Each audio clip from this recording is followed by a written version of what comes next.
भाग्योदयेन बहुजन्म समर्जितेन सत्संगमं च लभते पुरुषो यदा वै अज्ञान हेतु कृत मोह मदान्धकारा न संविदाहि तदोदयते विवेका। कहते हैं एक जन्म का नहीं, हजार जन्मों के हमारे पुण्योदय होते हैं, तब ही हमें श्रीमद् भागवत कथा सुनने या कराने में रुचि हो पाती है, अन्यथा नहीं हो पाता। भाग्योदयेन बहुत जन्म समर्जितेन, हजार जन्मों के हमारे पुण्योदय होते हैं, तब हमारे अंदर यह भावना उत्पन्न होती है कि श्रीमद् भागवत कथा कराएं या फिर सुने, अन्यथा नहीं हो पाता। ऐसे भक्तिपूर्ण अनुष्ठान श्री परमात्मा की कृपा से ही पूरे हो पाते हैं। और जो व्यक्ति 7 दिन तक निरंतर भागवत सुन ले, उसको निश्चित ही मुक्ति मिलती है। और हजार जन्मों के पुण्य उदय होने के बाद आपको कथा में बैठने का यह सौभाग्य प्राप्त हो जाए, तो आपके 7 पीढ़ी आपका गुणगान गाते हुए सीधे स्वर्ग लोक को जाते हैं। बोलो राधे राधे। भागवत को कभी मनोरंजन की दृष्टि से नहीं सुनना चाहिए, कभी भी मनोरंजन की दृष्टि से भागवत को नहीं सुनना चाहिए। चलो, हम लोगों की इच्छा तो नहीं थी, मगर महाराज जी ने कहा कि भागवत कराओ, तो चलो सुनाते हैं, थोड़ा बहुत टाइम पास हो जाएगा। बाकी इच्छा हम लोगों की नहीं थी कि कथा हो। हाँ, जो लोग मनोरंजन की दृष्टि से भागवत सुनते हैं वह सरासर अपराध करते हैं। अरे भागवत तो इसलिए सुने कि हमारे जीवन में परिवर्तन आए, भगवान के प्रति निष्ठात्मक प्रीति हो, तब ही आपकी यह भागवत कराना सार्थक है और हमारा भागवत सुनाना सार्थक है। श्रीमद् भागवत कथा की पद्धति क्या है, उस कथा के श्रवण का नियम क्या है, क्यों सुनी जाती है भागवत कथा, इसका यदि विशुद्ध विवेचन किया जाए तो उसे हम भागवत महत्व कहते हैं। बोलो राधे राधे। आपके लिए कथा में निद्रा देवी कोई व्यवधान न डाले, इसलिए राधे राधे तो हमें 7 दिन तक जोर से ही बोलना है। क्यों? कुंभकर्ण की सखी निद्रा, क्योंकि कुंभकर्ण तो 6 महीने सोता था, उसकी परम सखी है निद्रा। जब राघवेंद्र सरकार ने कुंभकर्ण का वध किया तो निद्रा ने कहा कि मैं प्रभु आपके वैकुंठ में ताले लगवा दूंगी। भगवान ने कहा वो कैसे? बोले आपने मेरे सबसे प्रिय कुंभकर्ण का वध कर दिया, वो 6 महीने सोता था। मैं भी आपके वैकुंठ में ताले लगवा दूंगी। श्री राघवेंद्र सरकार ने कहा वो कैसे, बताओ। बोले आपकी कथा होती है। भगवान ने कहा हाँ। व्यक्ति मन से सुनता है और उस कथा को अपने जीवन में उतारता है, जीवन में उतारता है। आपके प्रति उसकी निष्ठात्मक प्रीति होती है और मरने के उपरांत वह वैकुंठ जाता है। मैं क्या करूंगी? जब भी आपकी कथा होगी तो उन भक्तों के मस्तक पर विराजमान हो जाओगे, और मस्तक पर विराजमान होंगे, उनको नींद आ जाएगी, वह आपकी कथा नहीं सुनेंगे, और जब कथा नहीं सुनेंगे तो वैकुंठ कैसे जाएंगे? जब वैकुंठ नहीं जाएंगे तो अपने आप ही आपके वैकुंठ में ताला लग जाएगा। भगवान ने कहा, सुनो निद्रा, जो व्यक्ति मेरी कथा में राधे राधे ना बोले उसके मस्तक पर तुम विराजमान हो जाना, लेकिन जो व्यक्ति राधे राधे बोलेगा उनको तुम छू भी नहीं सकते। बोलो राधे राधे।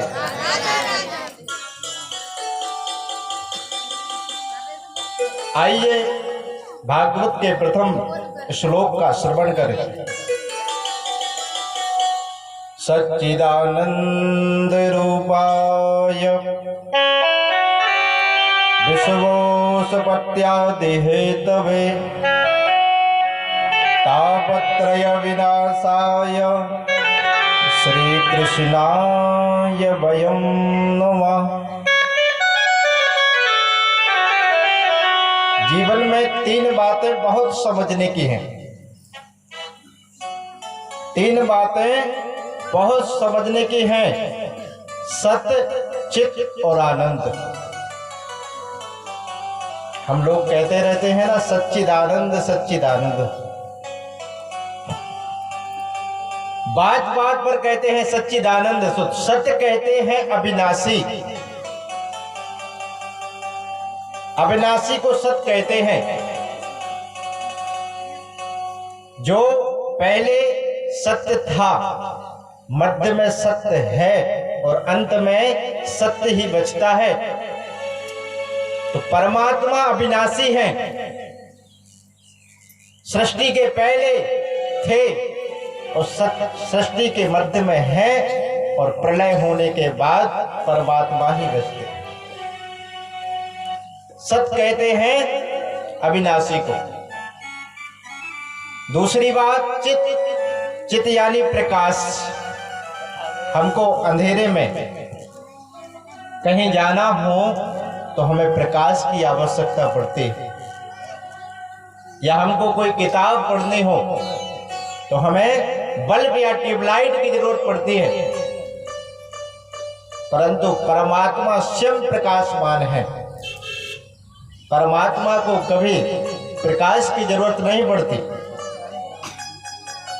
वह सूर्य में भी वही प्रकाश देता है, चंद्र में भी वही प्रकाश देता है, समस्त तारागणों में भी वही प्रकाश देता है। तीसरी बात है आनंद। आनंद की परिभाषा शास्त्रों में बड़े अच्छे ढंग से की गई है,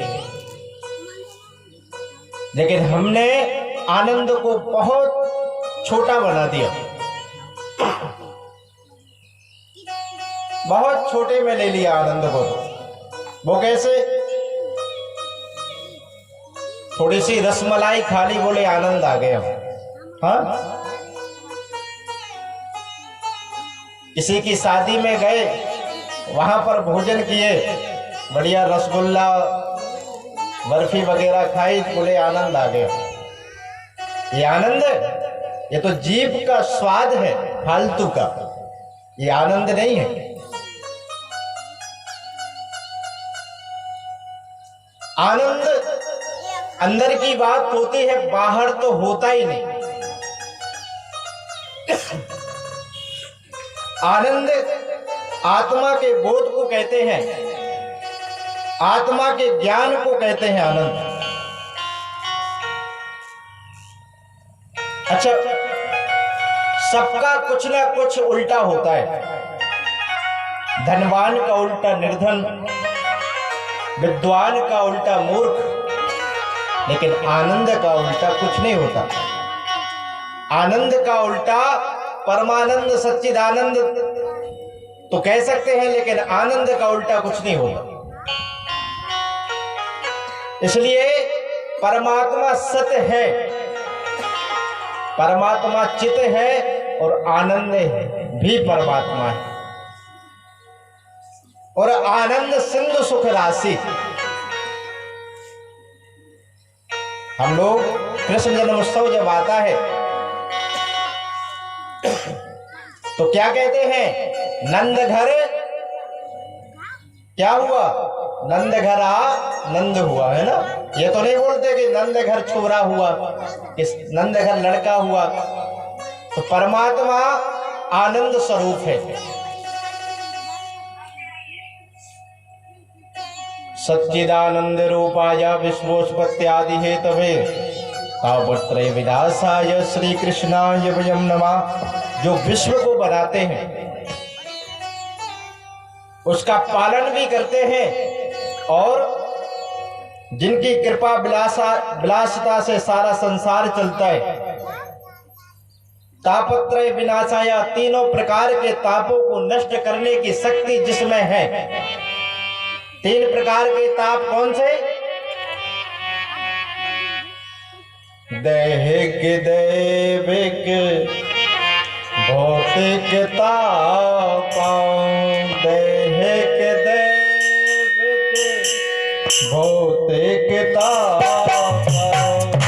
दैहिक दैविक भौतिक ताप,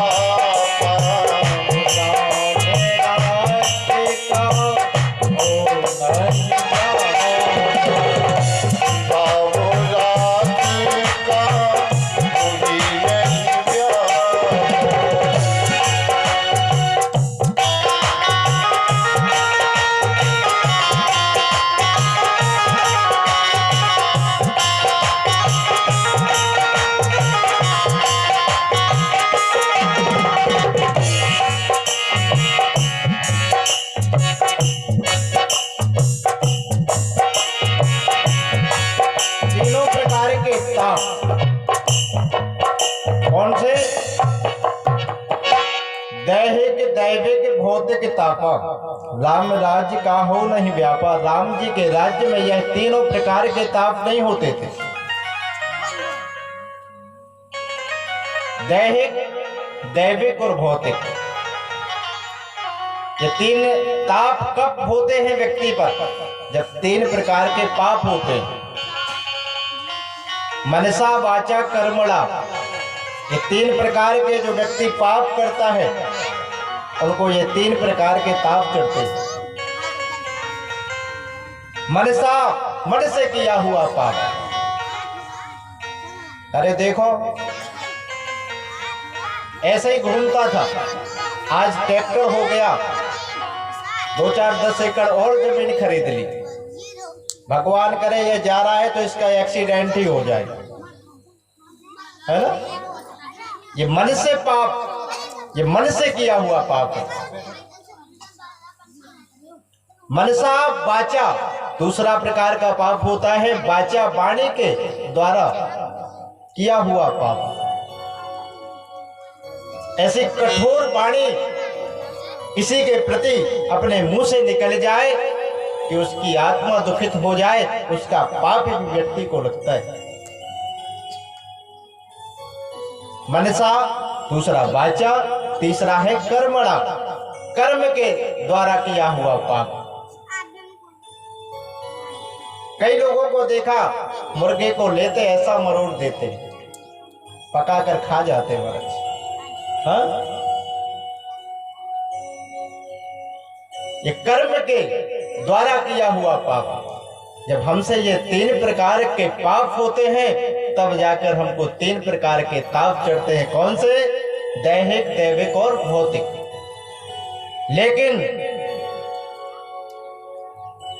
इन तीनों पापों को विनष्ट करने की शक्ति जिस परमात्मा में है, ऐसे परमात्मा को हम नमन करते हैं। श्री कृष्णाय वयं नमः। कोई तन दुखी, कोई मन दुखी, कोई धन बिन रहते उदास, थोड़े थोड़े सब दुखी, सुखी राम के दास। सारे संसार में एक भी व्यक्ति इस संसार में ऐसा नहीं है जो छाती पर हाथ रखकर कह दे कि महाराज हम सुखी हैं। अब पराशरी में कोई हो तो पता नहीं, लेकिन मुझे तो कोई नहीं मिला जो छाती पर हाथ रख कर कह दे कि महाराज हम बिल्कुल सुखी हैं।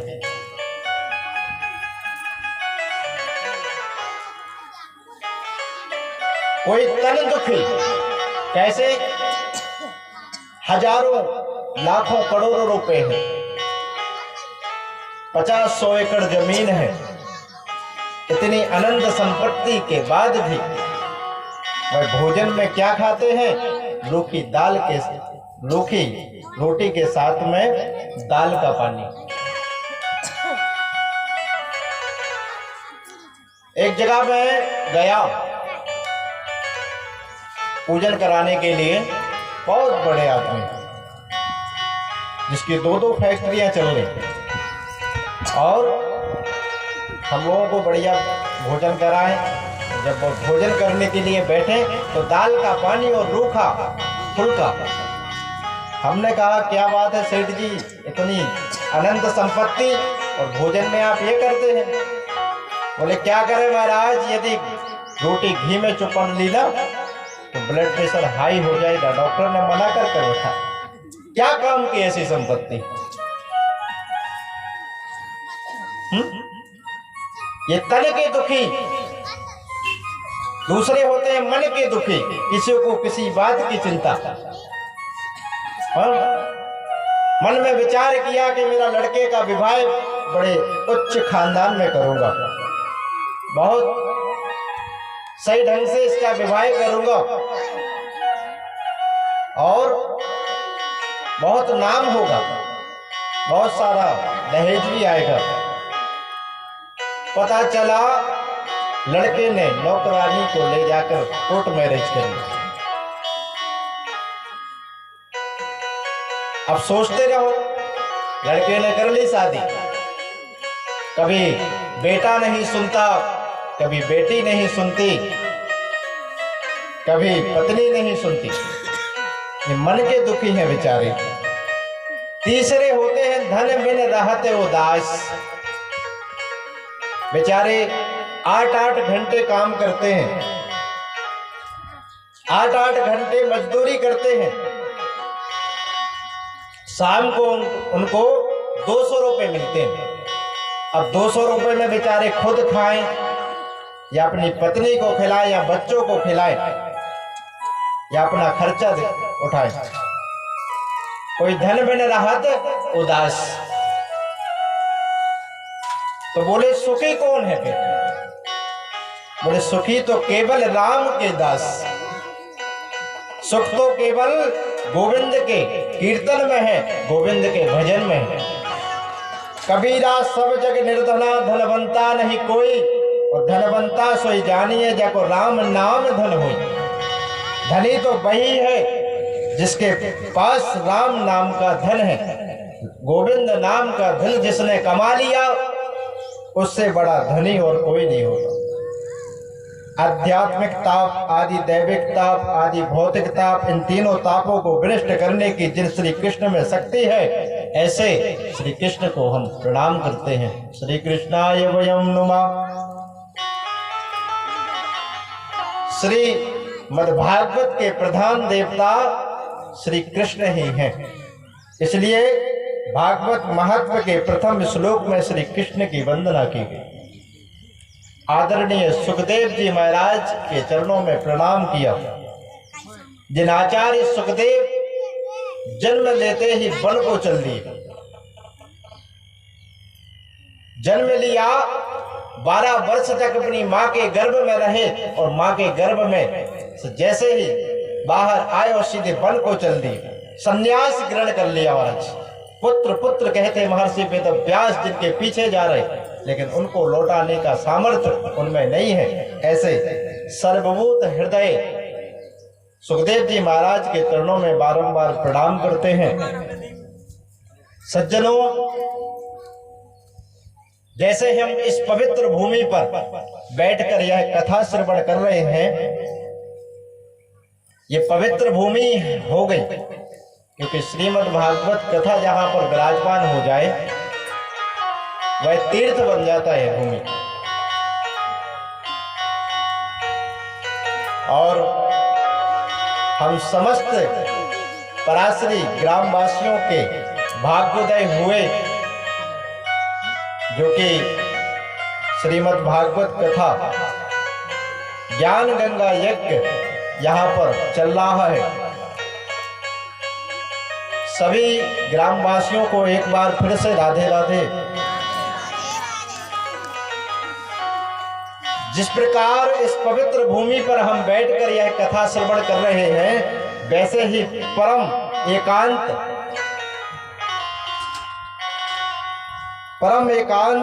स्थान है, उसे हम कहते हैं नैमिषारण्य क्षेत्र। यह नैमिषारण्य क्षेत्र जो है, यहाँ पर दुनिया की सारी कथाएं हुई हैं और सौनकादिक 88,000 ऋषियों ने श्री सूत जी के द्वारा इन कथाओं का श्रवण किया है। एक बार 88,000 ऋषियों के मन में विचार आया, क्यों ना भगवत चर्चा के लिए परम एकांत स्थान देखा जाए। तो सब लोग गए भगवान विष्णु के पास, 88,000 ऋषि, और बोले महाराज हमें सत्संग करने की इच्छा है और कुछ दिन हम लोग वहां पर सत्संग करना चाहते हैं, आप कोई परम स्थान बताएं। भगवान नारायण ने सुदर्शन चक्र लिया और छोड़ दिया और कहा कि इसकी नेमी जहां पर गिर जाए वही परम धाम बन जाएगा, वहीं बैठकर आप लोग हजारों साल सत्संग करना। भगवान ने सुदर्शन चक्र को छोड़ा, पीछे पीछे 88,000 ऋषि उस चक्र के पीछे चलने लगे। लखनऊ के पास में गोदावरी नदी के वहां पर बहती है, उस गोदावरी नदी में उसकी नेमी यानी परधी गिर गई और वहीं पर एकांत में बैठकर संत जन ने अपना सत्संग प्रारंभ किया। उसी स्थान को हम नैमिषारण्य कहते हैं। ऐसे 88,000 ऋषि वहां पर विराजमान हैं और वह सब सदग्रस्त संत हैं। उनकी लंबी लंबी आयु है, इतनी लंबी आयु है उन ऋषियों की कि उनके जीवन काल में कई बार इंद्र बदल चुके महाराज। वे 88,000 संत जन अपने नित्य कर्म से निवृत्त होकर प्रातः काल जब बैठे थे, बस उन संतों के मंडली में श्री सूत जी महाराज का आगमन हुआ और यह सूत जी महाराज महर्षि वेदव्यास के परम शिष्य हैं। इसको सही करो, परम शिष्य हैं।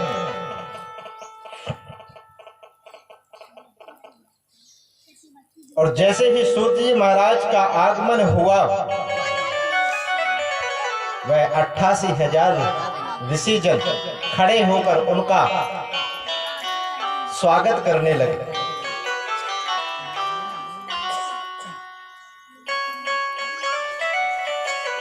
और जैसे ही पधारे, वह सूत जी महाराज केवल 20 वर्ष के हैं, लेकिन 20 वर्ष की उम्र वाले परम युवा संत जी को, सूत जी को देखकर वह सभी संत जन खड़े हो गए और स्वागत करने लगे। तब सूत जी ने कहा कि आप लोग यह क्या कर रहे हैं? आप लोग इतने बड़े हैं, हमसे उम्र में बड़े हैं, हम तो 20 वर्ष के हैं, आप लोग इतना आदर सत्कार क्यों करते हैं? तब सौनकादिक ऋषि कहते हैं, धन वृद्धा बल वृद्धा आयुर्वृद्धा तथैव च ते सर्वेपि ज्ञान वृद्धिश्च किंकरा किंकरा। कोई बल में बड़ा होता है, कोई बल में बड़ा होता है, कोई आयु में बड़ा होता है, कदाचित कोई धन में बड़ा होता है। सौनकादिक ऋषि कहते हैं, सूत जी, कोई धन में बड़ा होता है, कोई बल में बड़ा होता है, कोई आयु में बड़ा होता है, लेकिन असल में जो ज्ञान में बड़ा होता है वही बड़ा होता है। इसलिए सूत जी महाराज, आप उम्र में तो 20 वर्ष के हैं, किंतु अज्ञान रूपी अंधकार जो मानव के हृदय में बैठा हुआ है उसे दूर करने में आप करोड़ों सूर्य के समान आप में ज्ञान प्रकाशित है। आप हमें कोई ऐसी कथा सुनाएं जिससे संसार के लोगों में भगवान के प्रति निष्ठात्मक प्रीति हो और उनके कष्ट की निवृत्ति हो जाए। कृष्ण प्राप्ति कर्म शाश्वत साधनम तत्व साधना। कहते हैं महात्मा और संत के पास में जाकर कभी व्यर्थ का प्रश्न नहीं करना चाहिए। महात्मा संत और विद्वान के पास में जाकर कभी यह प्रश्न मत करो कि अबकी बार फसल कैसी होगी। संत महात्मा एवं विद्वान के पास में जाकर कभी यह प्रश्न मत करो कि मेरी बहू के यहाँ बेटा होगा या बेटी। न उनके पास में जाकर कभी यह प्रश्न करो कि हमारी दुकान अच्छी चलेगी या नहीं।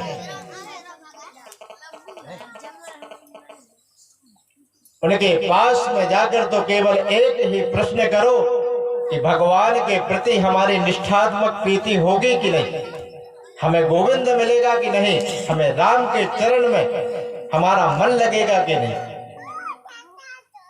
कहते हैं अन्न का कण और साधु का क्षण कभी बर्बाद नहीं करना चाहिए। हमारी थाली में जो भोजन आए उसका एक कण भी बर्बाद न जाए, यह प्रयास करना चाहिए। और हमारी वजह से किसी संत महात्मा का एक क्षण बर्बाद न जाए, हमें यह प्रयास करना चाहिए। शौनकादिक ऋषियों ने सूत जी से प्रश्न किया कि संसार के लोगों की कष्ट की निवृत्ति हो जाए। इसको सुनकर सूत जी महाराज बहुत प्रसन्न हुए और ऋषियों से बोले, महाराज यह प्रश्न आपने आपके लिए नहीं किया, आप यह प्रश्न आपने जगत के कल्याण के लिए किया है। आज मैं आपको समस्त शास्त्रों का सार ही सुनाने जा रहा हूं। सूत जी कहते हैं कि हम